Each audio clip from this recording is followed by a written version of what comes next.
Bonjour Marine. Bonjour. Bon, on a réussi à reconstituer à peu près l'équipe du PSG. Hier, il en manquait quelques-uns, Ouais. mais ça se passait du côté de Marrakech et on va faire le point sur ce qui s'est passé. Exactement. Alors c'était le dernier match de l'année pour le PSG, une rencontre amicale contre l'Inter de Milan. Vous l'avez dit, c'était délocalisé au Grand Stade de Marrakech. Un match pas forcément anodin puisque le PSG avait connu un petit passage difficile ces derniers jours. C'était l'occasion de se jauger contre un adversaire européen. Et alors, pour l'occasion, vous allez le voir, les Parisiens avaient revêtu leurs habits de fête en orange fluo. Alors, il faut préciser, l'Inter de Milan n'est que 11e de son championnat, ce n'est pas la grande forme. Mais vous le savez comme moi, les Italiens au football, c'est toujours dangereux. Et regardez, la première occasion, elle est pour Milan. Le PSG va mettre un petit bout de temps avant de rentrer dans le match, jusqu'à sa première occasion, sur ce tir d'Ibrahimovic qui ne parvient pas à éviter le gardien. 0-0 à la mi-temps, pas pour longtemps. Van der Wiel, centre pour Matuidi, ça rebondit sur Kaba et ça fait 1-0 pour le PSG. Le PSG qui prend nettement l'ascendant dans cette deuxième partie de match, même si pour le score, on en restera là.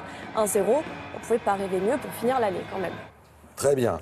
Alors, autre match amical hier à Dubaï. Cette fois, le Milan AC en noir a mis fin à une série de 22 victoires pour le Real Madrid. Ouverture du score par le Français Jérémy Ménez.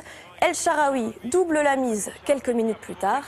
Alors, vous allez le voir, ces entames de match, ça a le don d'énerver Cristiano Ronaldo. L'attaquant du Real Madrid va répliquer avec une superbe frappe. Et ça va faire 2-1 à la mi-temps.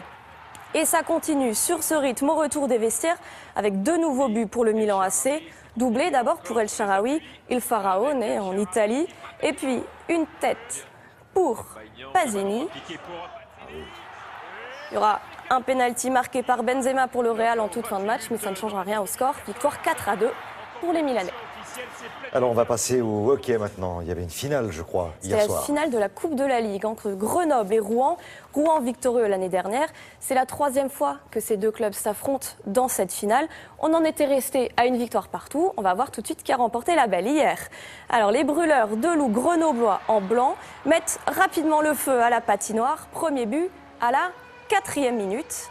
Et vous allez le voir, deuxième but seulement quelques secondes plus tard, à la 5e, déjà 2-0 pour Grenoble en ce début de match. Mais les Dragons de Rouen déploient leurs ailes, ils ouvrent leur compteur eux aussi, 2-1. Et le match va rester sur ce rythme dans ce premier tiers-temps, puisque Grenoble inscrit son 3e et dernier but de la partie avant la pause. Rouen réduit la marque, on en revient à 3-2 à la demi-heure du jeu. Et puis alors là commence la très longue attente pour les Grenoblois qui défendent leur cage comme des héros. Leur gardien Zankowski est élu meilleur homme du match. Et quand lui a un petit moment d'absence, regardez, avec le patin, ce sont ses coéquipiers qui sauvent la cage.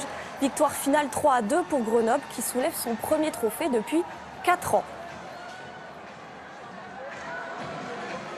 Et une autre victoire hier pour le Français Simon Delestre et sa monture classique Bois Margaux. Ils se sont imposés à Malines en Belgique pour la 8e étape de la Coupe du Monde de saut d'obstacles.